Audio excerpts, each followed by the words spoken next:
am a design strategy lead at Casper. I work on the experience team. We are there to ensure that there's a cohesive customer experience from the second you learn about Casper to like after you've had your mattress for a year.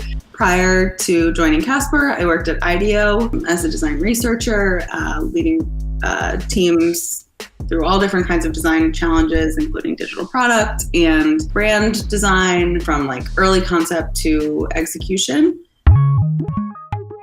When you're at super early stages, just talking to people, like having conversations about what they need in their overall workflow, what they wish they had to support their like photography, whether it's a hobby or career. But then once you start like getting tangible and like creating some provocations that you can put in front of people, I think that's when you start to like get a sense for like, is someone really excited about this? Or are they saying things like, oh yeah, like I could see other people using this. That's something people like to say a lot is like, oh yeah, I know people would use this. And like, would you use it?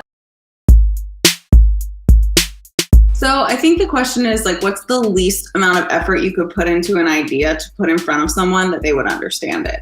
Because you don't want to invest too much time in designing something before you've talked to anyone and gotten any feedback. So my recommendation as like a first step would be to create like, maybe it's a sort of mock landing page with a few value propositions. Like you're not even necessarily talking about the tool itself and the like user flow through the tool. You're just talking about like the value proposition of this thing. So if you created, you know, you might have some hunches about like 3 different ways it could come to life and the 3 different like value props you might emphasize. So creating 3 different like mock landing pages, showing those to people and asking them, you know, what they gravitate towards, when they would use it, how they would use it, what excites them, and what they wouldn't see as useful or exciting.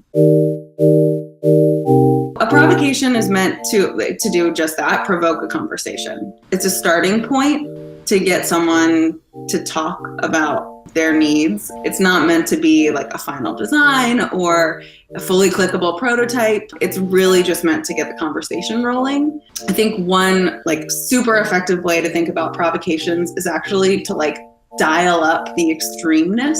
I don't know if extremeness is a word, but like to dial them up a little bit.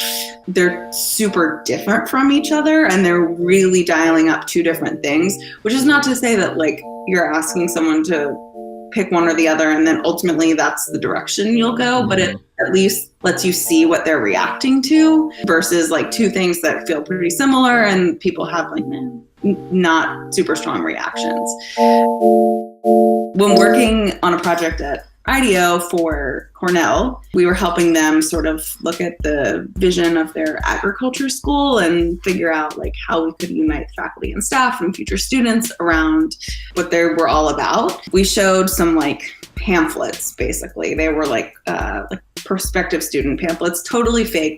We pulled some real information in, but they were really meant to emphasize like 2 completely different directions that the school could go. In the middle of one of the interviews, the professors picked up the piece of paper and literally like threw it across the table because he hated it so much. And it was a really intense session. And like, as the person leading this session, it was like a really, a moment where I had to like really rely on my facilitation skills to bring everyone back together. But afterwards, we were so happy that had happened. His body, like he couldn't even be around it. He hated it so much. You know, if it hadn't been extreme, he wouldn't have reacted like that. So if you can create something that people viscerally hate, what do you do with that information?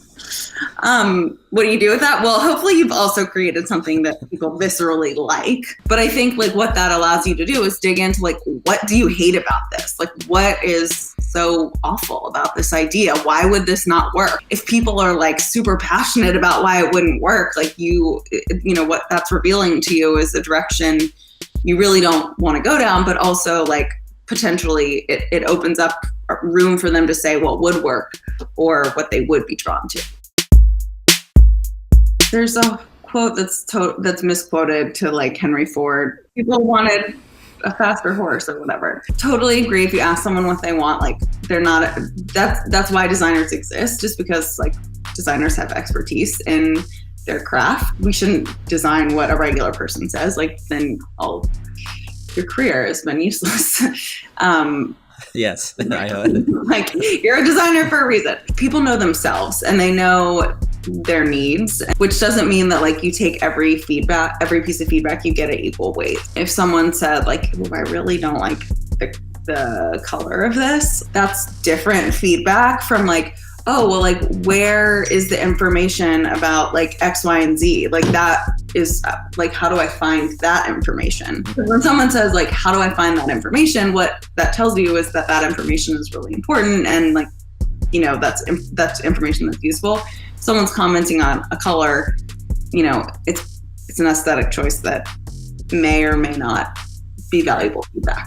Sounds like you have resisted designing, but like I would actually encourage you to start, because you have like good intuition based on the people you talk to about what this thing could look like.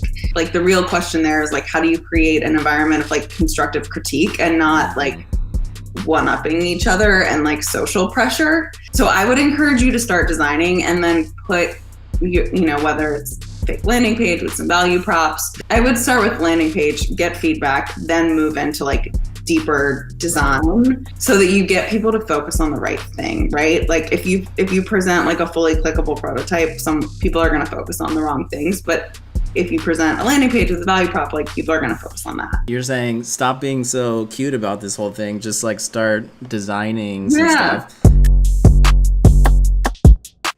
To your question about like people don't know what they want. Yeah, but if you put something in front of them, like they might be like, oh my gosh, I never knew I wanted this, but I totally want it. This is amazing. I fully believe that like getting tangible as quickly as possible is like the way to go. A big piece of advice is like being in person. Actually, you're going to get a better feel for body language, and like you're going to have the ability to ask people to like move things around and sort them in a way that you can't over video call. Pay attention to what people are gravitating towards, like the sort of like like noises that they're making in addition to the things that they're saying. Usually people will just open up and tell you about like what they like and what they don't like and what's interesting to them, and the key there is just to keep asking like why, or like how would you use that, or like what would that be useful for, and sort of keep digging. But if they're not opening up and they're just sitting there like, maybe they're shy or maybe they don't feel comfortable with you, whatever it is. Who wouldn't feel comfortable with me? I know. Asking them to sort the pieces of paper you have in front of them is super helpful. So like, you know, sort into like smiley face, kind of mediocre, lukewarm face, and like hate face. Like, and you have to pick one for each. Or maybe you let them, you know, put them all in the hate category, and that's fine too. Another thing is like having people circle things that they like, having people star things that they like, but like giving people like structure around feedback can be super helpful if someone isn't just like opening up. So I think like, you know, when you can stop when you're hearing consistent feedback, no budget, trying to get in front of people, buy a bunch of wine and invite people over, and like you find one photographer and say like, bring 4 friends, I'll give you wine, we'll have a happy hour. People want to give feedback. People like talking about themselves. My husband built chroma.co. It's a color palette generator ad. Anyone watching this, please download, or not download, it's a web app. He's looking at me like, you don't download it. It takes like colors that you select and like, and then it makes an infinite amount of color palettes based on AI. He spent over a year working on it. We've actually used it a few times at Casper to help with like in-store color palettes. So it has lots of uses beyond what he intended it. He and I had like a lot of disagreements along the way. Like, of course, I wasn't co-building it with him, but I was like, it's good enough. Just launch it. Like, why are you like working on, why are you perfecting this? And he was like, no, I feel really strongly that it's not there yet, blah, blah, blah. And then he wanted it to be at a certain level when he launched. And he was right. It like changed so much throughout the time when I said it's good enough to launch and when it did launch. Well, that's a whole other conversation. That's a whole other conversation of when do you launch. Yeah.